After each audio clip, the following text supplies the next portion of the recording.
ओम शांति। 13 सितंबर 2023 बाबा के महावाक्य। मीठे बच्चे, तुम्हारा किसी से भी वैर नहीं होना चाहिए, क्योंकि तुम हो सबके कल्याणकारी। वैर रखने वाले को हाफ कास्ट ब्राह्मण कहेंगे। प्रश्न: कौन सी स्मृति बुद्धि में सदा रहे तो निर्भय बन जाएंगे? उत्तर: सदा स्मृति में रहे कि हम सचखंड के मालिक देवी देवता बन रहे हैं। शरीर को कोई मारता भी है, लेकिन आत्मा को कोई मार नहीं सकता। गोली शरीर को लगती है। मैं आत्मा तो जा रही हूं बाबा के पास। हमको क्या डर है? हम बैठे हैं, छत गिर जाती है, हम बाबा के पास चले जाएंगे। इसमें डरने की कोई बात नहीं, ऐसा निर्भय बनना है। मुरली का गीत है, माता ओ माता। ओम शांति। बच्चों ने जगत अम्बा की महिमा सुनी। अब मनुष्य तो सिर्फ गाते रहते हैं। जगत अम्बा के मेले लग रहे हैं। यह फिर है संगम। बच्चों का बाप के साथ मेला। बाप है तो माँ जरूर है। भारत में जगत अम्बा की जीवन कहानी कोई भी जानते नहीं। जगत को रचने वाली अर्थात जगत अम्बा। जगत अम्बा के मंदिर भी हैं। अभी तुम बच्चों को समझ मिली है, ज्ञान का तीसरा नेत्र मिला है। अभी तुम बच्चे जानते हो, जिसका यादगार बना हुआ है वह जरूर सृष्टि के संगम पर आए होंगे। इनको जगत अम्बा कहा जाता है। जगत पिता प्रजापिता भी है ना। इस बेहद ड्रामा का आदि मध्य अंत क्या है और मुख्य एक्टर्स कौन से हैं, यह कोई नहीं जानते। हीरो हीरोइंस भी तो एक्टर्स होते हैं ना। सिर्फ 2 नहीं होंगे, जरूर उनकी सेना होगी। जगत अम्बा की भी सेना होगी। उनको शक्तियां भी कहा जाता है। शक्ति सेना नामी ग्रामी है। शक्ति कहां से आई? जरूर सर्वशक्तिमान परम पिता परमात्मा से ही शक्ति ली होगी। यह तो सब मानते हैं। ऊंच ते ऊंच भगवान है। उनको ही सत श्री अकाल कहते हैं। अकाली जो होते हैं वह निराकार को मानने वाले होते हैं। सिख ग्रंथी गुरु नानक को मानते हैं। कहते हैं गुरु नानक देव हैं। उनकी जो पीढ़ी होती है, उनके 10 बादशाहों के नाम भी भिन्न भिन्न हैं।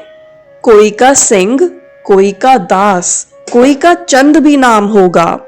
सबके नाम भिन्न भिन्न हैं। और अकाली जो हैं वह अकाल मूरत को मानते हैं। सत श्री अकाल, यह किसकी महिमा है? परमपिता परमात्मा की। तो सिद्ध करते हैं सत सिर्फ एक श्री श्री अकाल मूरत परमात्मा ही है। तुम कह सकते हो सत श्री अकाल, तुम उनको जानते हो। वह सिर्फ अक्षर कह देते, अर्थ कुछ भी नहीं जानते। तुम तो जानते हो सत श्री अकाल को, उनकी बायोग्राफी को भी तुम जानते हो। विचार सागर मंथन भी तुम बच्चों को करना है। बाप तो ज्ञान का सागर है। उसने कलश माताओं को दिया है। यह है बड़ी मम्मा और फिर तुम अनेक माताएं हो। जगत अम्बा की अनेक बच्चियां और बच्चे हैं। यह जगत अम्बा है, फिर पिता भी जरूर है। तुम जानते हो यह जगत अम्बा कौन है, किसकी बच्ची है तो मनुष्य। 8-10 भुजाएं तो नहीं हैं। इतनी भुजाएं क्यों दी हैं, यह किसको पता नहीं। तो ऊंच ते ऊंच वह सत परमात्मा है। तुम बच्चों को समझाया गया है परम पिता परमात्मा, जिसको हम रूप बसंत कहते हैं। रूप भी है और फिर बसंत ज्ञान सागर है। इतना छोटा सा स्टार वह ज्ञान सागर है। वंडर है ना। बच्चों को समझाया है बाप है बिंदी रूप, उसमें बरोबर सारा पार्ट है। भक्ति मार्ग में भक्तों की भावना पूरी करते हैं। यह सारी ड्रामा में नूंद है। जिस समय जिसको जो भावना है वह ड्रामा में पहले से ही नूंधी हुई है।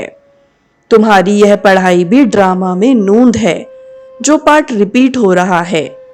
समझने की बात है ना। तुम अच्छी रीति समझा सकते हो। ऊंचते ऊंच भगवान सब कहते हैं। वह है निराकार, निर्भय, निर्वैर। उनका कोई के साथ वैर नहीं है। तुम्हारा भी कोई के साथ वैर नहीं है। तुम सबके कल्याणकारी हो। अगर किसका वैर है तो उनको हाफ कास्ट कहेंगे, आधा शूद्र आधा ब्राह्मण। यह विकारों की खाद जब कंप्लीट निकल जाएगी तब सच्चा ब्राह्मण कहेंगे। अभी तो आधा आधा है। कलयुगी तमो प्रधान संसार भरे हुए हैं, वह निकलने हैं। अभी तुमको न देवता न शूद्र, बीच का ब्राह्मण कहेंगे। वह भी संपूर्ण नहीं बने हो। जगत अम्बा को देवता नहीं कहेंगे।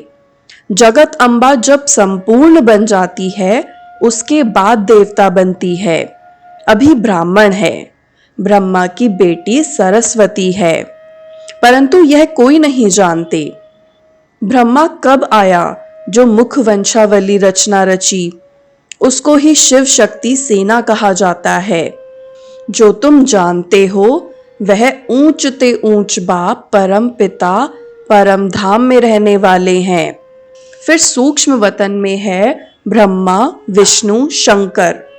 प्रवृत्ति मार्ग होने कारण वह भी युगल दिखाते हैं। विष्णु को पूरा युगल दिखाते हैं। यह सब बुद्धि में रहना चाहिए। मनुष्य कहेंगे हम एक्टर हैं, तो मनुष्यों को ड्रामा के आदि मध्य अंत का मालूम होना चाहिए ना। ऊंचते ऊंच भगवान कौन है? ब्रह्मा विष्णु शंकर कौन है? क्या और भी 8, 10, 100 भुजा वाले कोई हैं? नहीं, यह सब चित्र फालतू हैं। ब्रह्मा की 100 भुजा दिखाते हैं। अब यह तो प्रजापिता है, 100 भुजा की तो बात ही नहीं। यह सब रॉन्ग है। राइट वास्तव में क्या है वह भी समझना चाहिए। ऊंचते ऊंच भगवान जो परम धाम में रहते हैं है स्टार। विष्णु को भी 4 भुजा दिखाई है। 2 भुजा लक्ष्मी की, 2 भुजा नारायण की। जैसे रावण के 10 शीश दिखाते हैं, 5 स्त्री विकार और 5 पुरुष के। पहले पहले मुख्य विकार है देह अभिमान, फिर और विकार नंबरवार आते हैं। सूक्ष्म वतनवासी ब्रह्मा तो है अव्यक्त। प्रजापिता ब्रह्मा तो यहां चाहिए ना। यह जब संपूर्ण बन जाते हैं तो सूक्ष्म वतन में फरिश्ते बन जाते हैं। तुम भी फरिश्ते बन जाते हो। वहां तुम्हारा शरीर हड्डी मांस का नहीं होता है, उनको फरिश्ता कहा जाता है। ब्रह्मा तो प्रजापिता यहां है, फिर विष्णु 2 रूप से पालना करेंगे। शंकर तो है सूक्ष्म वतन में। यह बड़ी समझने की बातें हैं। इतनी दूरादेशी बुद्धि कोई की है नहीं। तुम्हारी बुद्धि एकदम मूल वतन सूक्ष्म वतन तक चली गई है। सूक्ष्म वतन अब रचा हुआ है। ब्रह्मा विष्णु शंकर की भी रचना हुई है। जहां तक आ जा सकते हो तो ऊंचते ऊंच भगवान, फिर ब्रह्मा विष्णु शंकर, फिर यह मनुष्य सृष्टि में देवी देवताएं। बाकी 8-10 भुजा वाले व चंडिका देवी आदि तो है नहीं। इतने सब चित्र कहां से आए? तुम्हारे पास कोई हथियार थोड़ी ही है। यह सब हिंसक हथियार बैठ बनाए हैं। देवता तो होते हैं डबल अहिंसक। सूक्ष्म वतन में कोई हथियार आदि होते नहीं। चित्रों में कितने हथियार दिए हैं। इसको कहा जाता है गुड़ियों की पूजा। ऑक्यूपेशन को कोई जानते नहीं। बाबा आकर ब्रह्मा द्वारा नई रचना रचते हैं तो खुद बड़ा हो गया ना। तुम हो उनकी संतान, पोत्रे और पोत्रियां। समझने वाले समझते भी हैं, परंतु फिर यह नहीं समझते कि सबकी मौत होनी है। अभी भी कितने मरते रहते हैं। अखबारों आदि में कोई दिखलाते थोड़ी हैं, नहीं तो नाम बदनाम हो जाए। भूख बहुत मरते हैं, एक समय मुश्किल से 2 रोटी मिलती है। तुम बच्चे जान गए हो, सतयुग में लक्ष्मी नारायण का राज्य चलता है। 2 भुजा वाले ही मनुष्य हैं, बाकी सतयुग में कोई 8-10 भुजा वाली देवियां नहीं होती हैं। सेकंड नंबर में है राम सीता, वह भी यहाँ राजयोग से पद पा रहे हैं। कितनी सहज बात है समझने की। बाप कहते हैं, तुमने बहुत वेद शास्त्र पढ़े हैं, अब तुम मेरे से सुनो और जज करो। मैं तुम्हें सत्य सुनाता हूं या वह सत्य सुनाते हैं? अगर वह सत्य सुनाते हैं तो तुम सत्यनारायण की कथा से सत्यनारायण क्यों नहीं बने हो? अभी तुम प्रैक्टिकल में सत्य बाबा से सत्य कथा सुन रहे हो। नारी से लक्ष्मी, नर से नारायण बनने की यह कथा है। जरूर प्रजा भी बनेगी कि सिर्फ लक्ष्मी नारायण जाकर तख्त पर बैठेंगे।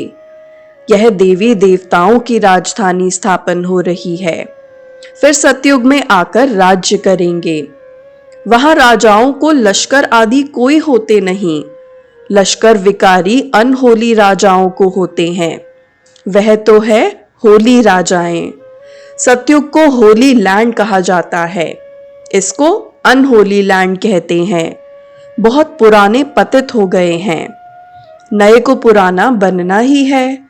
शरीर भी पहले नया फिर पुराना होता है, यह तो बुद्धि में बैठना चाहिए ना। मनुष्य होते हुए भी ड्रामा के आदि मध्य अंत को नहीं जानते। तुम जानते हो ऊंच ते ऊंच शिव बाबा मूल वतन में रहते हैं, जिसको निराकारी दुनिया कहा जाता है। आत्माएं बिंदिया भी वहां रहती हैं, परंतु बिंदी रूप ही दें तो कोई समझ कैसे सके? बिंदी की पूजा कैसे करेंगे? शिव बाबा के बिंदी रूप की पूजा कैसे करें? तिलक कैसे लगाएं? बाबा अमरनाथ पर भी गए हुए हैं। बाबा सारा देखकर आए थे कि कैसे शिवलिंग बनाते हैं। कहते हैं वहां पार्वती को शंकर ने कथा सुनाई। अब पार्वती ने किस दुर्गति को पाया था जो उनको बैठ कथा सुनाई? वास्तव में तुम सब पार्वतियां हो।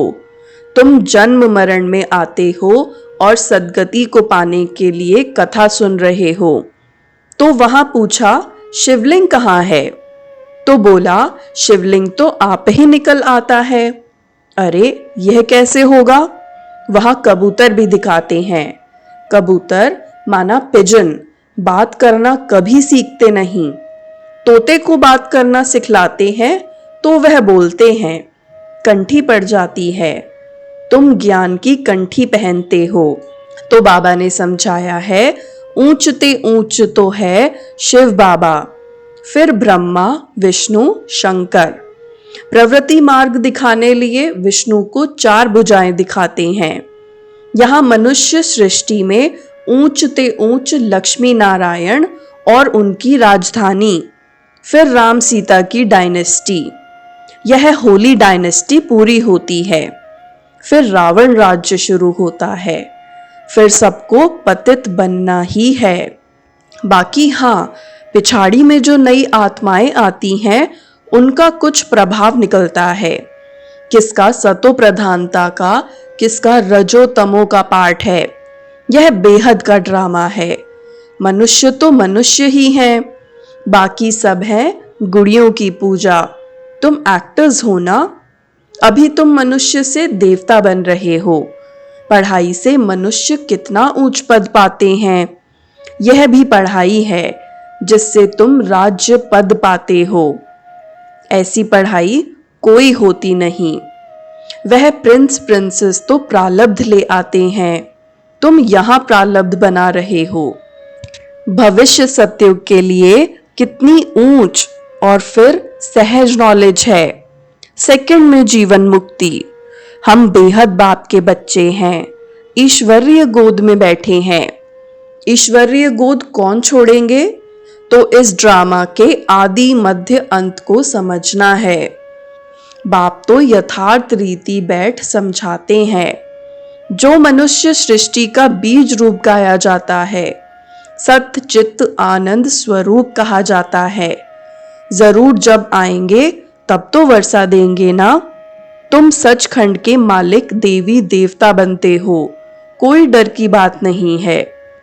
यहाँ तो कितना डर रहता है, कोई चढ़ाई न करे। तुमको तो बिल्कुल निर्भय रहना है। शरीर को कोई मारता है, आत्मा को थोड़े ही मार सकते हैं, जो डरना चाहिए। निर्भय होने की बड़ी समझ चाहिए। बाप भी निर्भय तो बच्चे भी निर्भय। गोली शरीर को लगती है।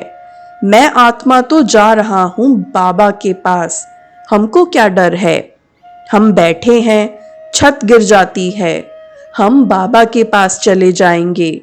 निर्भय होने में टाइम लगता है। तुम हो जगत अम्बा के बच्चे, शिव शक्ति सेना। एक की तो महिमा नहीं है, तुम भी साथ हो। यह कमांडर है, तुमको रूहानी ड्रिल सिखलाते हैं। तुम उनके बच्चे हो, तुम हो लक्की सितारे।